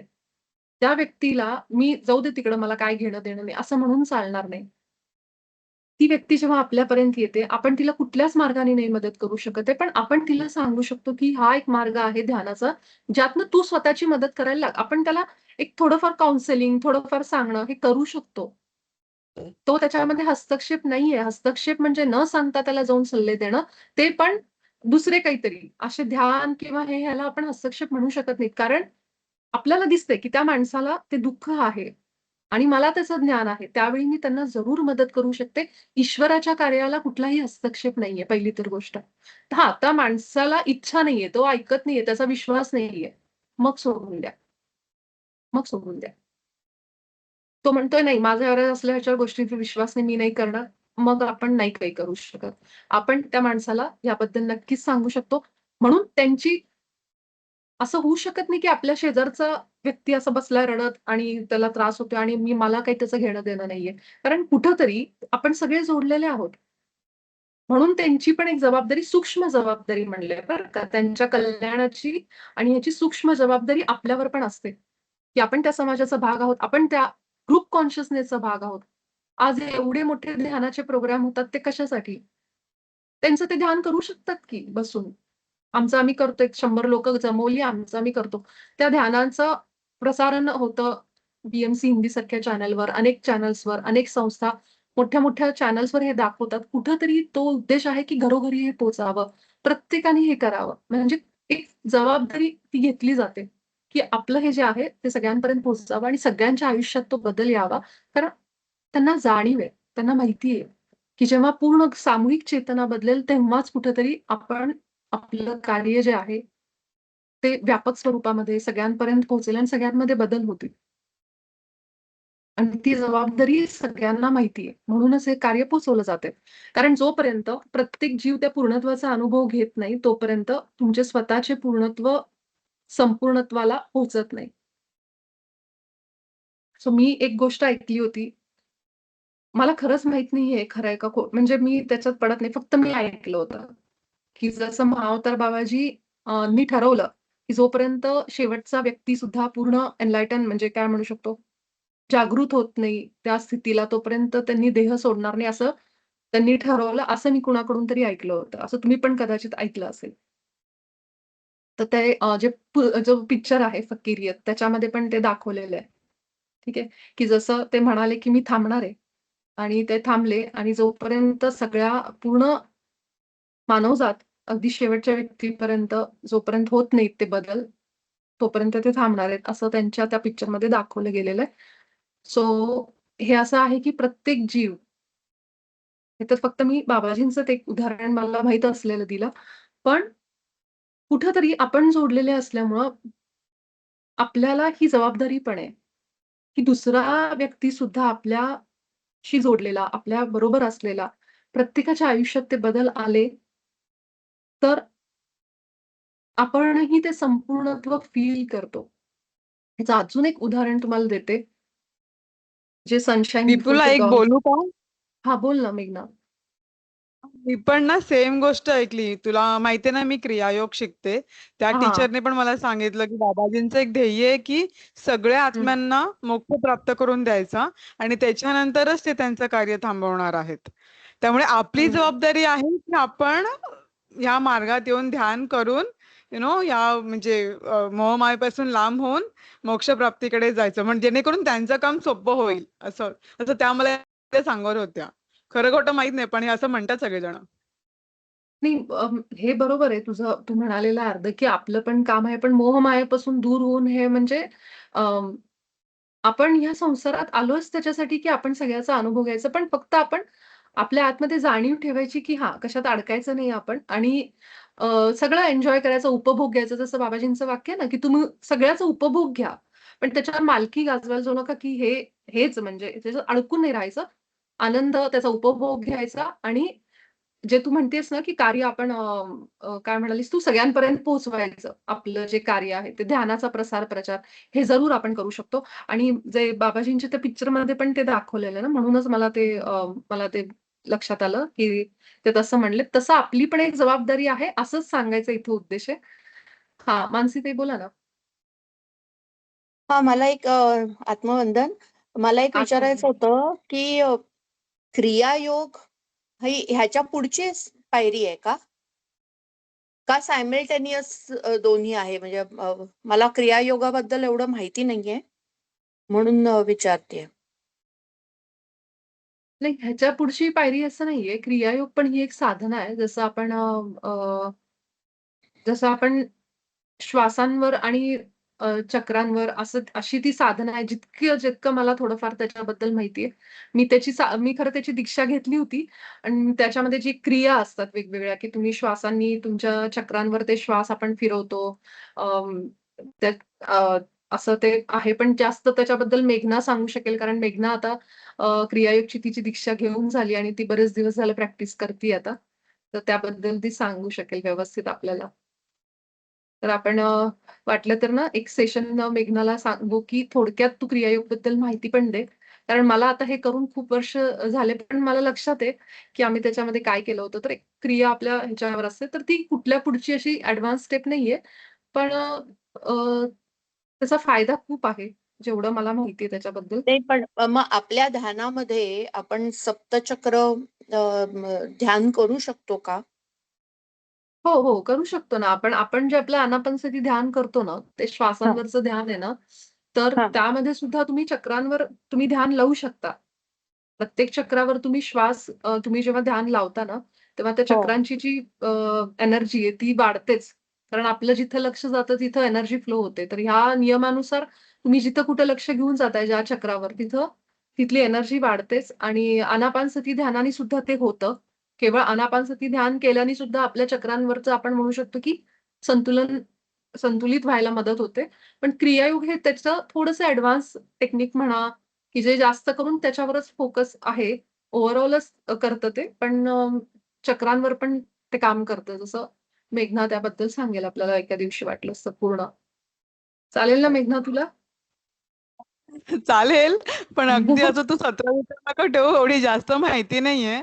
कारण हं. थेअरी तू विचारलीस ना मला, तर मला थेअरी काहीच माहिती नाही त्याच्याबद्दल. म्हणजे काय आहे मला योगचा एक प्रकार आहे एवढंच माहितीये. हम्म. यु नो हे पण हे ध्यानाचा एक प्रकार आहे एवढंच माहितीये. त्याचं काही मुद्रा आणि श्वासावरचं लक्ष हे या हम्म. 2 गोष्टी एकत्र करून ते करतात. आणि आणि त्याची दीक्षा घ्यायला लागते ऑब्व्हियसली ना, त्याची दीक्षा घ्यायला म्हणजे लागते ना. मला हे विपुलानेच ऍक्च्युली दीक्षा शब्द सांगितला. जी टीचर मला शिकवते ना, तिने ह्याबद्दल काहीच नाही म्हटलंय आणि मी तिला जाम घाबरते. तर मी तिला अजून विचारलं नाहीये, की "बाई तू मला दीक्षा दिलीयेस का? म्हणजे मी शिकते याचा अर्थ दीक्षा होतो का वगैरे?" एकदा हिम्मत करून विचारेन मी तिला आणि मग ती मी सांगेन.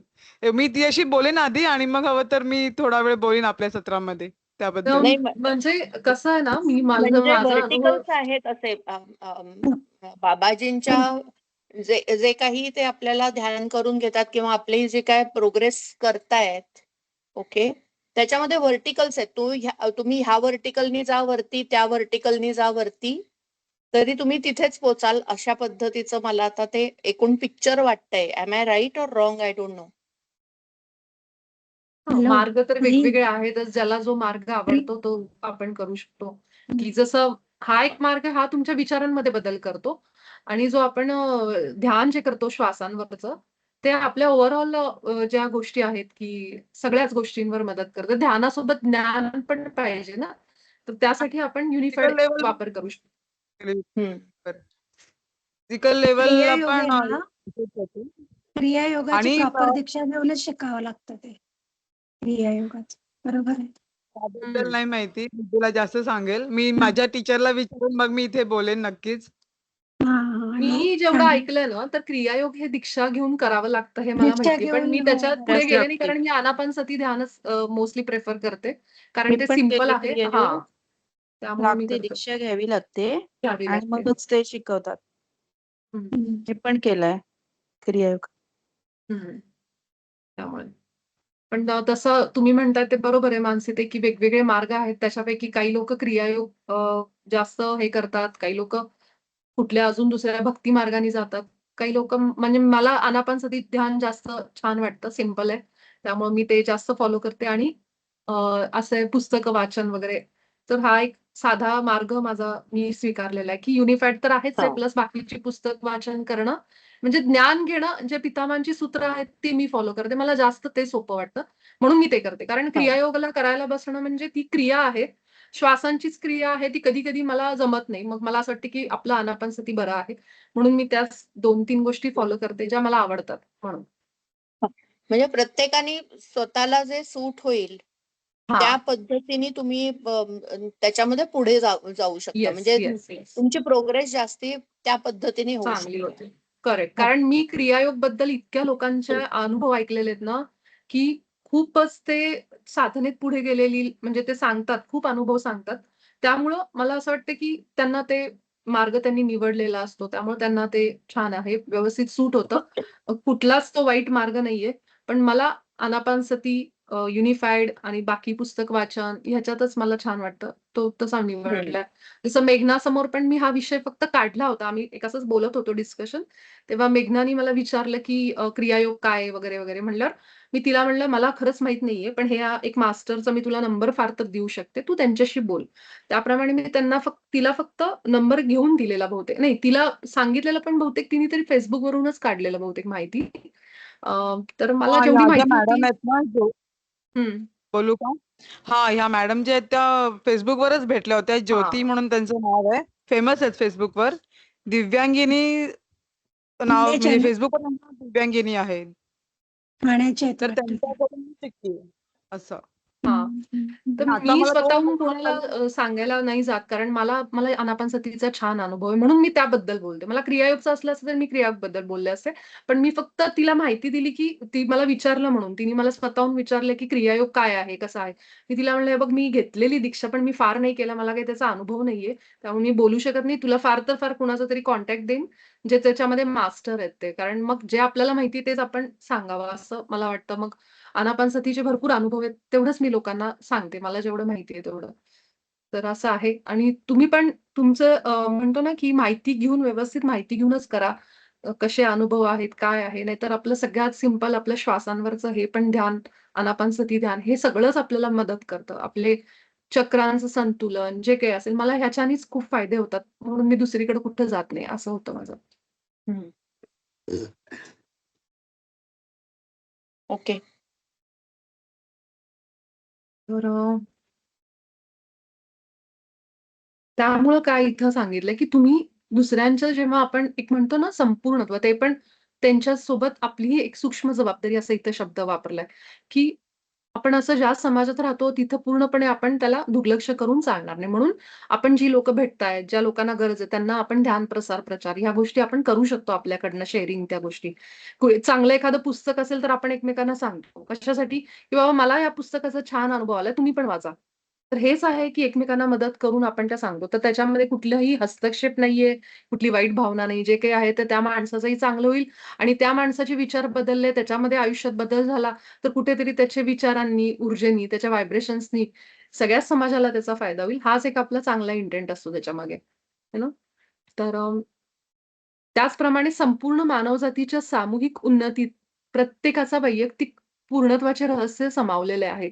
आता एखाद्या आपल्या देशामध्ये सुद्धा जर अस्थिरता आली कुठल्याही गोष्टीने, तर आपल्या सगळ्यांच्यावर त्याचा परिणाम होतो. कुठल्यातरी युद्धाचा आपल्या सगळ्यांवर परिणाम होतोय. म्हणजेच आपण सगळे किती जोडलेले आहोत. फक्त भौतिकरित्या नाही, तर एकमेकांच्या आतमध्ये असलेली ती जी अस्थिरता आहे ना, ती आपल्या सगळ्यांवर परिणाम करते. हे हे सत्य आहे. जितके सकारात्मक परिणाम होतात, कुठलं जरी आपण महर्षी इफेक्टबद्दल काल बोललो, की जसं अमेरिकेत ते मोठं एक असं झालं, तसं आपल्या देशात पण एवढे मोठे-मोठे ध्यान होतात एकत्र एका ठिकाणी. आजूबाजूच्या सगळ्या आता ऋषिकेशला जे महाकुंभ ध्यानाचं होतं आपलं, त्याचा परिणाम किती मोठा आहे. त्या पूर्ण एरियामध्ये काय त्या संपूर्ण भागामध्ये त्याचे व्हायब्रेशन्स त्याची सगळी जी कंपनं आहेत ना, ती जी पसरतायत ना, त्याचा सगळा परिणाम तिथल्या सगळ्या लोकांच्या एकूणच गोष्टीवर होत असतो.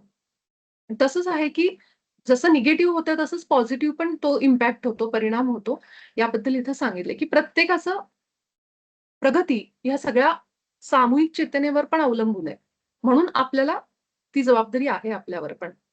तर आपण पहिलं स्वतःला मदत करतो आणि आपल्यातूनच ते बदल बाहेर जातात जेव्हा आपल्या विचारांनीच सगळीकडे ती ऊर्जा पसरायला लागते. मागील आठवड्यामध्ये इथपर्यंत आले ना वाटतं आपण? हां. एक बोलू का? हां. बोल ना मेघना. हां, अगं मी ना आता सध्या मेनी लाईव्हज मेनी मास्टर्स वाचतीये ना, तर आणि हं, ह्याच्या आधी पण तू एक रेकमेंड केलेलं पुस्तक माझं चालू होतं. स्पिरिट वर्ल्ड वगैरे. तर ना हं. मी ना मला ते वाचण्याच्या आधी असं फील होतं, की हे जरा स्टेटसवर टाकूया करंटली रीडिंग म्हणून. तर मला एक मन सांगत होते, की किती शो ऑफ करशील. नंतर असं स्वतःला कळलं, की नाही शो ऑफ नाहीये.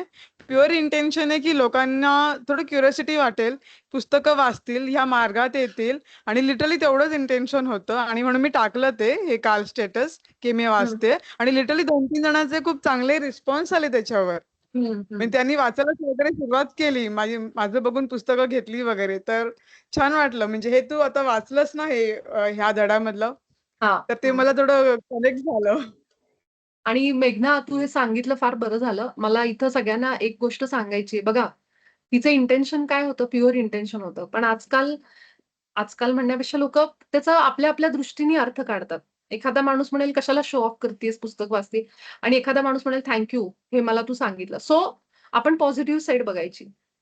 आपण पॉझिटिव्ह साइड बघायची. एक अनुभव तुम्हाला छोटासा सांगते, जो मी नुकताच ऐकला. प्रदीप सर आणि पत्री सर दोघंही सिंगापूरला होते. तिथे एका रिट्रीट वर्कशॉपमध्ये ते प्रसार-प्रचार करत होते. त्यावेळी प्रदीप सरांनी पत्री सरांना विचारलं, की "तुमच्याकडे पैसा नाहीये, काही नाहीये, तुमच्याकडे एवढी लोकं कशी येतात? असं काय सिक्रेट आहे? मलाही सांगा.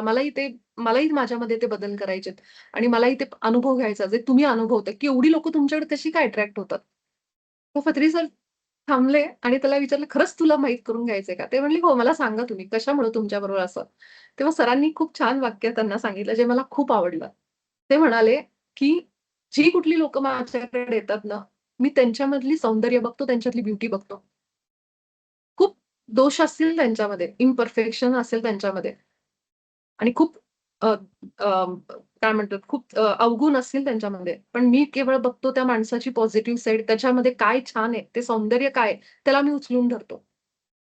आणि त्या गोष्टीवरच मी त्या त्या माणसाकडे बघून त्याबद्दलच मी बोलतो आणि त्यामुळं त्या जो आत्म्याचा जो म्हणजे त्या व्यक्तीचा जो एक चांगुलपणा आहे ना, तो अजून उभारी घेतो. अजून बाहेर येतो, अजून खुलतो. एकदा मी म्हटलं पण होतं एका सत्रामध्ये, की जर आपण एखाद्या वाईट माणसाला सुद्धा म्हणायला लागलो ना, "अरे, तू किती चांगला आहेस. अरे, तुझ्यात एक गुण किती चांगला आहे." तो वाईट खूप असेल, त्यांनी भरपूर दरोडे टाकले असतील, चोरी केली असेल, काय असेल. पण जेव्हा मी त्याला हे वाक्य म्हणायला लागते, ती जी व्हायब्रेशन्स माझ्यातनं बाहेर जातात, त्या माणसाला जाणवायला लागतं आणि ती जी चांगुलपणा आहे ना, त्याचा सरफेसला यायला लागतो. त्याला त्याची जाणीव व्हायला लागते, की येस माझ्या आतमध्ये हे गुण आहेत. सो हे वाक्य आहे, की ज्या वाक्यामुळं त्यांना समजलं, की का सरांकडे एवढी लोकं अट्रॅक्ट होतात, का त्यांच्याबरोबर एवढी लोकं काम करतात. सो आत्ता जे मेघना करती बोलली आहे ना, तर अगदी तसंच आहे, की कोण काय म्हणतंय, कोण काय बघतंय, हा ज्याचा त्याचा प्रश्न आहे. आपण जे कुणीतरी म्यूट करा ना स्वतःला प्लीज. तर आपण जे बघायचं, की त्या माणसाचा जो चांगुलपणा आहे आणि आपण कुणाला काय मदत करू शकतो, ती मदत करतोय, कुणीतरी त्याच्यातनं पॉझिटिव्ह घेणारं पण असतं. तर ही जी काही समाजातली आहे, की शो ऑफ कशाला करते, ठीक आहे. त्या माणसाची तशी दृष्टी आहे, ते आपण बाजूला सारायची. तर अशाच काही गोष्टींचा अनुभव आम्हाला 2-3 दिवसामध्ये आला. त्याच्यामध्ये आपल्याच ग्रुपमधले 2-3 मास्टर होते, की जे आम्ही अनुभवलं काहीतरी तिथं. सो हे तेच आहे, की जे घ्यायचंय ते घ्यायचं, बाकी सोडून द्यायचं. कारण आपण कशावर फोकस करतोय, काय आपल्या आयुष्यात काय पाहिजे आपल्याला त्याच्यावर आपण फोकस ठेवायचा आणि त्या पद्धतीनेच हे मेघनाने हे केलं. सो मेघना तुझं कार्य कंटिन्यू कर. कुठल्याही माणसाचा असा विचार न करता, की ते शो ऑफ म्हणू दे किंवा दिखावा म्हणू दे किंवा गोडबोलेपणा म्हणू दे किंवा काही म्हणायचे म्हणू दे. तुला जे तुझं हार्ट सांगतंय त्याला फॉलो कर. ओके? नक्की, नक्की. Thank you. थँक यू मेघना. हां, इथून वाच साक्षीताई. मागील आठवड्यात इतरांना मदत करण्याचा तुम्हाला आनंद अनुभवता आला. तुम्ही तुमच्या काही अत्यंत जवळच्या व्यक्तींच्या आभामंडळातून औराज औराज अनिमंत्रित प्रभाव दूर केले. ती साधी कृती केल्याचा आनंद तुम्हाला तात्काळ मिळाला. जरी काही काळापुरतेच असले, तरी ते त्यांच्या नवीन स्वातंत्र्याचा अनुभव तुम्ही जणू स्वतःच घेतला. म्हणजे आपण मागच्या आठवड्यामध्ये जे शिकलो 17व्यामध्ये इतरांची आभाशुद्धीकरण, की आपण अशा काही लोकांना डोळ्यापुढे आणलं आणि त्यांची आभा स्वच्छ केली ना, तर हे आपण केलं आणि त्यामध्ये थोड्या वेळाकरता का होईना आपल्याला त्यांच्या एनर्जीमध्ये फरक जाणवला. याबद्दल इथं बोललं गेलंय. जर तुम्ही अजूनही ती क्रिया केली नसेल, तर अजूनही तुम्ही त्याची एक प्रयोग म्हणून करू शकता. किंवा मी जेव्हा माझ्या जवळच्या माणसाला जो चिडलेला आहे, अगदी जो कुठेतरी असा आहे, अशा वेळेस मी त्यांची जेव्हा ऑरा क्लीन करते, तेव्हा मला काय अनुभव येतो, हे तुम्ही स्वतः अनुभव करा. आणि हे खूप तुम्हाला चांगले ह्याचे अनुभव येतील आणि हे कुठेही हस्तक्षेप नाहीये पहिली तर गोष्ट. कुणाच्याही कर्मामध्ये आपण हस्तक्षेप करत नाहीयेत. आपण केवळ त्या माणसाची एक आभा स्वच्छ म्हणजे माझ्या विचारांनी मी ते निर्माण करते असंच आणि ती पण अगदी जवळची लोकं आणि आपण त्यासाठी संकेत पण विचारतो. हां, इथून.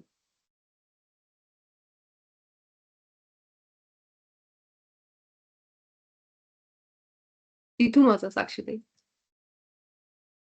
हां, हं. या आठवड्यात तुम्ही इतरांना मदतीचा हात देण्यासाठी अधिक सजग आणि तत्पर व्हाल. मात्र ही मदत उपदेशाने किंवा शब्दांच्या माध्यमातून व्यक्त होणार नाही. कोणालाही आपल्या विचारसरणीचा अनुयायी बनवण्याची तुमची इच्छा नसेल. तसेच कोणाचेही मत किंवा मन बदलण्यासाठी तुम्ही कोणतेही प्रयत्न करणार नाही. तुम्ही केवळ तुमच्या स्वतःच्या सर्जनशक्तीचा उपयोग करून इतरांच्या जाणीवेत परिवर्तन घडवून आणणार आहात. हे सदैव लक्षात ठेवा, की आपण सर्वजण एकाच वैश्विक चेतनेच्या अदृश्य धाग्यांनी परस्परांशी जोडलेले आहोत.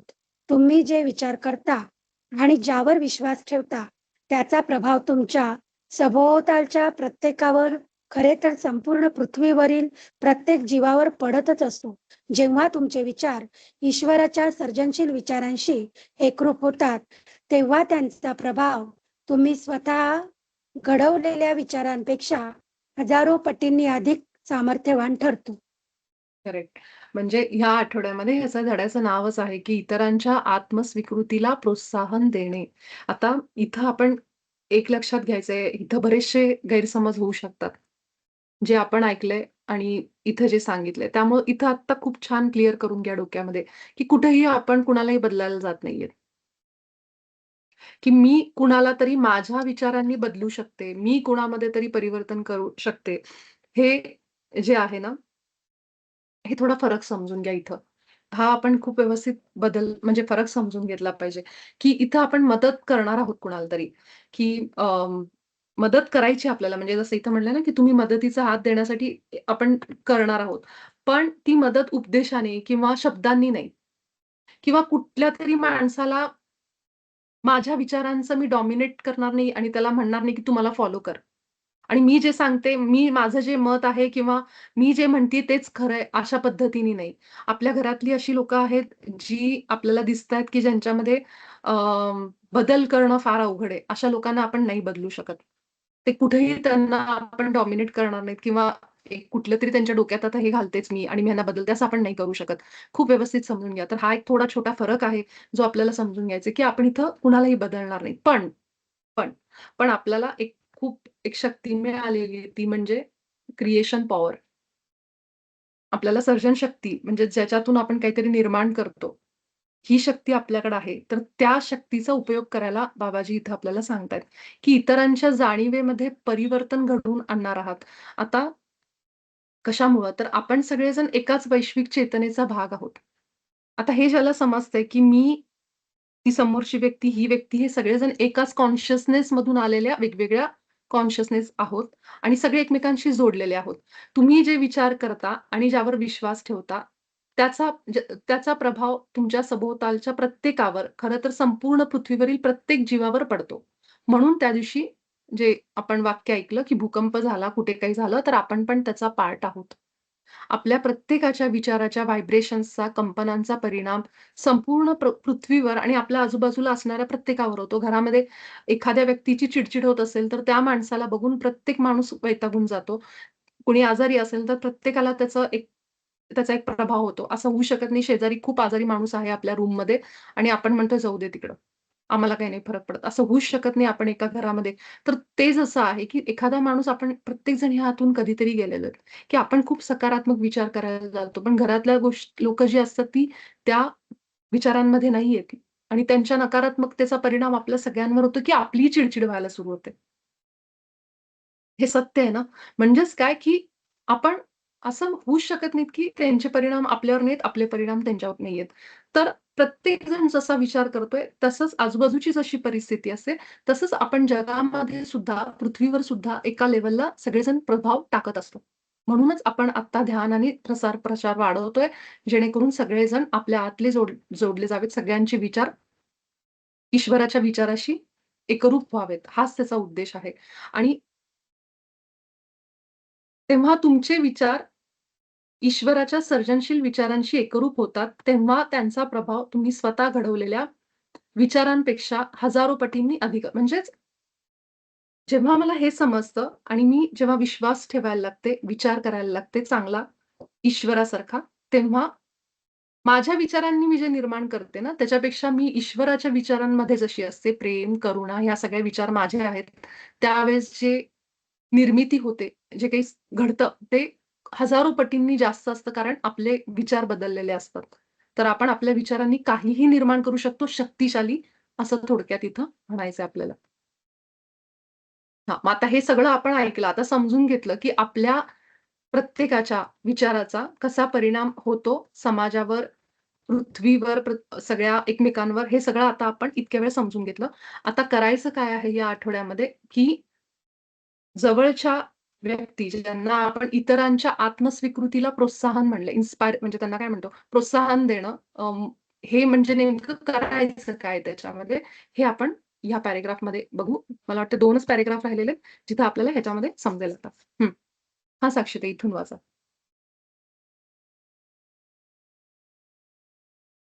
या आठवड्यात तुमच्या जीवनातील सर्वात जवळच्या 1 किंवा 2 व्यक्तींसाठी निर्विवाद सूत्र बनवा. वेळ उपलब्ध असल्यास इतर सूत्रही करू शकता. या साक्षीताई तुमचा आठवड्यात आवाज या साधनेला सर्वोच्च प्राधान्य द्या. येत नाहीये? हां, थोडासा ब्रेक होतोय. मी येतोय. एक काम करते, मी वाचून हो. टाकते एवढं. हं. एवढे 2 पॅराग्राफ मी बरं, वाचते. बरं. ठीक आहे, ठीक हां. आहे. तर या आठवड्यात तुमच्या सगळ्या आयुष्यातील तुमच्या जवळच्या 1-2 व्यक्तींसाठी निर्मिती सूत्र बनवा. वेळ असल्यास इतर सूत्रेही करू शकता, पण ह्याच आठवड्यामध्ये ह्या साधनेला सगळ्यात जास्त प्राधान्य द्या. ह्या सूत्रामध्ये त्या व्यक्तींनी संपूर्ण आत्मस्वीकार प्राप्त केला आहे, अशी अंतर्मनातून दृढ घोषणा करा. आता ह्याचा अर्थ काय आहे, की अशी कोणतीतरी 1-2 व्यक्ती निवडायच्या. इतर इतरही सूत्र बनवू शकता म्हणजे तुमची जी स्वतःची जी असतात ना इच्छापूर्ती वगैरे, ते पण तुमचं किंवा स्वतःचं आरोग्य चांगलं करायचं ह्याची पण आपण सूत्र बघितलेली दुसऱ्या विभागामध्ये. मी अफर्मेशन्स बद्दल बोलते म्हणजे ती सूत्र बोलते, क्रिएशन सूत्र जी आपण दुसऱ्या विभागात शिकलोय. ईश्वर आणि मी, कृतज्ञतेने हे जे शिकलो ना ते. तर तेही करू शकता. पण ह्या आठवड्यामध्ये खास करून आपण आता आपल्या जवळच्या 2-3 लोकांना असं निवडायचंय आणि त्यांच्याबद्दल आता आपण आपल्या आतून अशी दृढ घोषणा करायची. हे आपण शिकतोय, की कसं करायचं. आत्मस्वीकार म्हणजे काय? सेल्फ एक्सेप्टन्स म्हणजे काय? की त्या लोकांनी आपल्याला जे वाटतं, की ह्या लोकांचा आपण म्हणतो ना बऱ्याचदा, "अरे, हा हे करूच शकत नाही." हे किंवा त्या व्यक्तीला असं वाटतं, "नाही, माझ्याकडून होणार नाहीये." पण मला माहिती आहे, की ही व्यक्ती हे काम करू शकते किंवा त्याच्याबद्दल आपण काहीतरी बनवणं. त्या व्यक्तीबद्दल ते पूर्णत्वाला गेलंय, असं आपण आपल्या आतून ती घोषणा करतो. तर मी त्याची उदाहरणं देते. फक्त सांगते, की आता आपण आपल्या जवळच्या लोकांबद्दल अशी एक सूत्र बनवणार आहोत. ती कशी बनवायची ते आपण बघू, की त्या व्यक्तींसाठी तुम्ही त्यांच्या स्वस्वीकृतीचा दावा करता आणि तिचा मनापासून स्वीकार करता. हे तत्व समजून घेणं अत्यंत महत्वाचं आहे. त्यांच्या स्वस्वीकृती म्हणजे सेल्फ एक्सेप्टन्सचा दावा करणे म्हणजे त्यांच्या अंतःकरणात ती स्वस्वीकृती विद्यमान आहे अशी जाणीव ठेवणे. थोडंसं समजायला थोडं अवघड जाईल. मला माहिती आहे शब्द नवीन आहेत. तर 1-2 वेळा वाचल्यानंतर समजेल तुम्हाला पुन्हा जेव्हा तुम्ही वाचाल स्वतःहून तेव्हा. त्यांच्यात स्वस्वीकृती आहे यावर तुमचा दृढ विश्वास असतो. एवढंच नव्हे तर ती त्यांच्यात आहेत याची तुम्हाला खात्री असते. म्हणजेच पहिलं हे पॅराग्राफ वाचते आणि मग सांगते. प्रत्यक्षात येथे तुम्ही इतरांच्या नव्हे, तर स्वतःच्या विचारांवरच कार्य करत असता. म्हणूनच सूत्रातील विचार या विभागामध्ये त्यांच्या स्वस्वीकृतीवर विश्वास ठेवण्यापासून तुम्हाला परावृत्त करणाऱ्या स्वतःच्या विचारांचे निरीक्षण करा आणि त्यांना ओळखा. ह्याचं एक छोटं उदाहरण देते.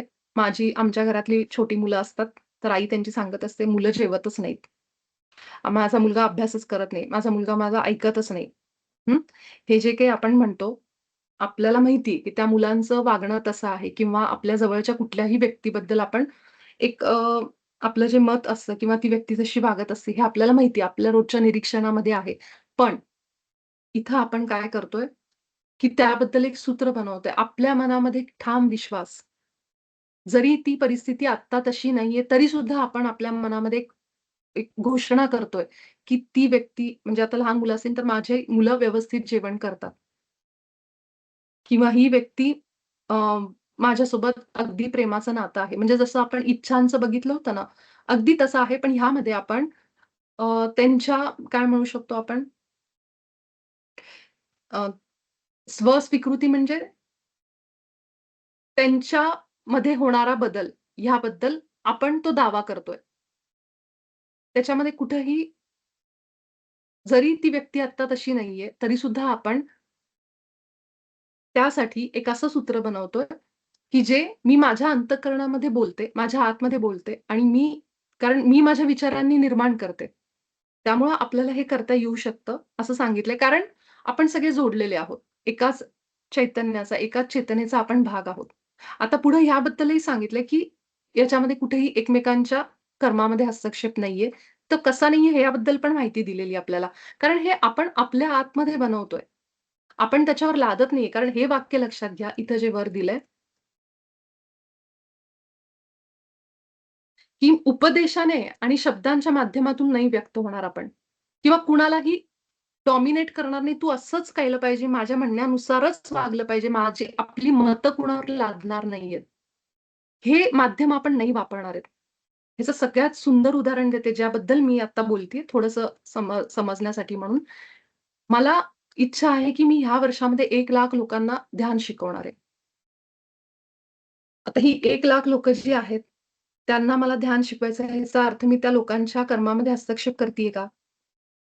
मी 1,00,000 लोकांना ध्यान शिकवते किंवा माझी इच्छा आहे माझ्या घरातल्यांनी ध्यानाला बसावं. त्यावेळी सुद्धा माझ्या आतमध्ये मी दावा करते, स्वीकार करते, की माझ्या घरातली लोकं ध्यान करतायत. ह्याचा अर्थ असा आहे का मी त्यांच्या कर्मामध्ये जाऊन हस्तक्षेप करतीये?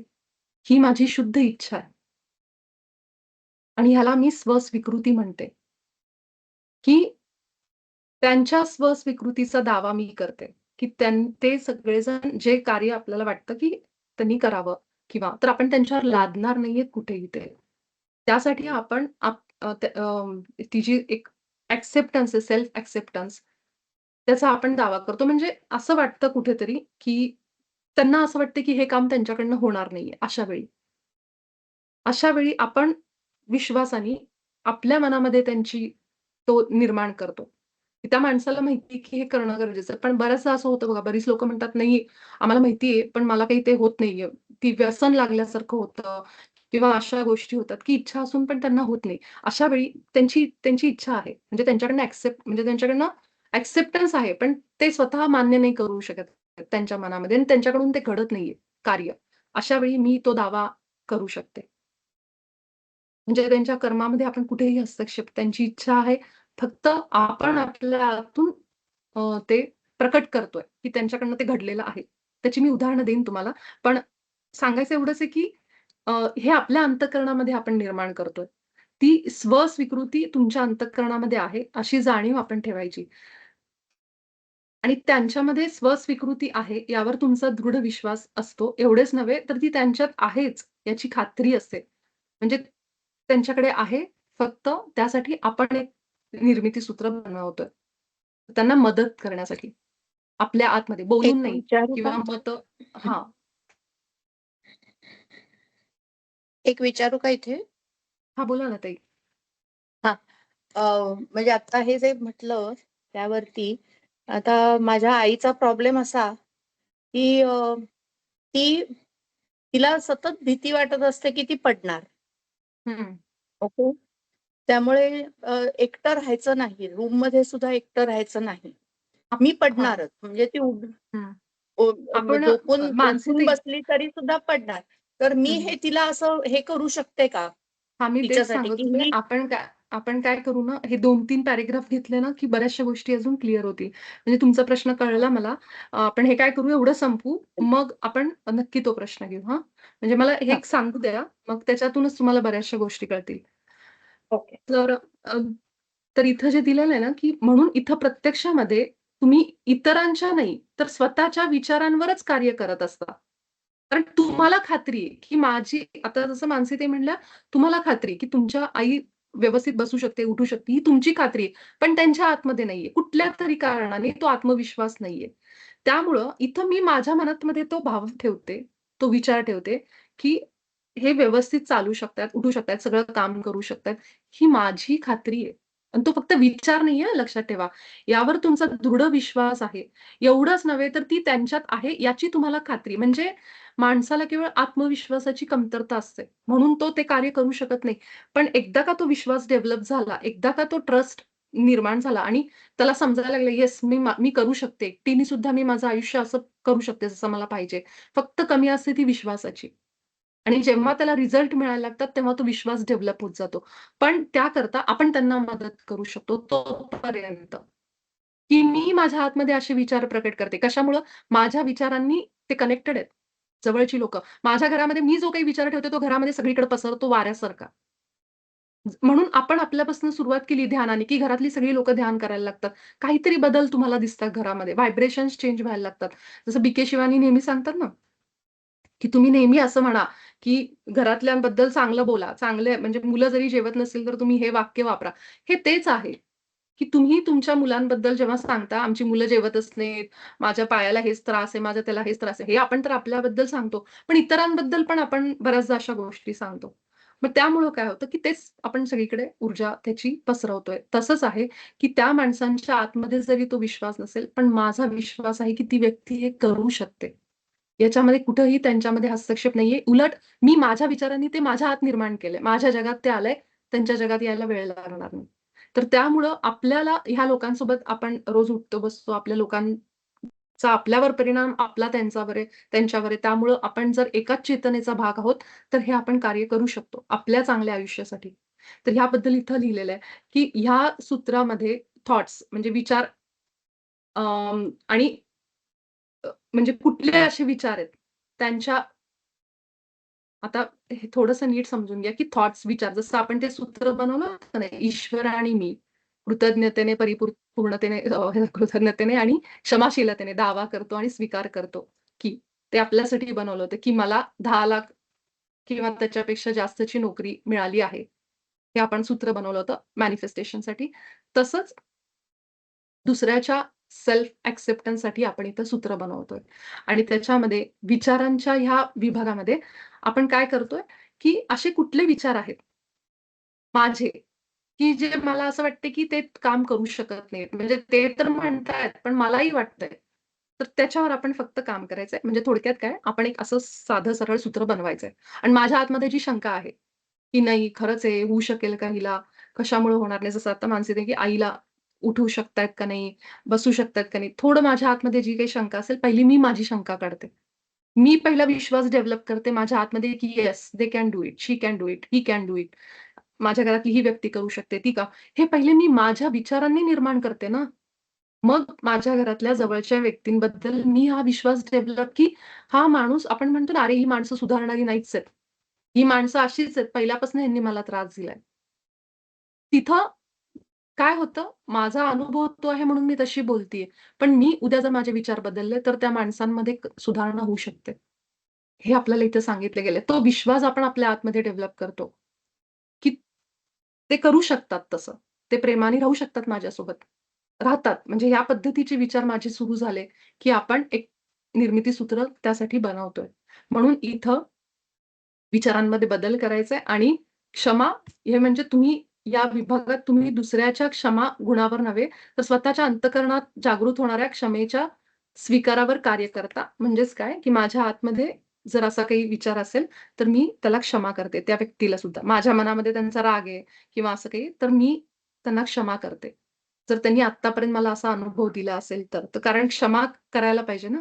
आत्तापर्यंतचा अनुभव वाईट आहे. इथून पुढे ठीक आहे. पण तेवढ्या वेळापुरतं तरी मला त्याच्यावर काम करणं गरजेचं आहे. तर मला असं वाटतंय आपण थांबू आणि बाकीचं जे आहे ते आपण उद्या घेऊ. कारण बराच वेळ झालेला आहे ना. त्यामुळे 2-3 छोटे-छोटे पॅराग्राफ आहेत. पण आपण थांबू. जर तुमची इच्छा असेल तर हे कंप्लीट करू. अदरवाईज आपण उद्या कंटिन्यू करू. तर तुम्ही सांगा. कारण हे नकोच उद्याच घेऊ कारण हे व्यवस्थित शेवटचा पार्ट आहे. हां, म्हणजे तो समजला पाहिजे. गडबड नको करायला. हं. ठीक आहे. उद्याच घ्या आपण ताई. हां, तेच ना. आपण थांबू आता इथे आणि हे उद्याच पाठ घेऊ हा पूर्ण. ठीक आहे. तर तुमच्या सगळ्यांना खूप खूप प्रणाम. आभार सगळ्यांचे आणि आपण सगळेजण उद्याच्या सत्रामध्ये भेटू. धन्यवाद. धन्यवाद.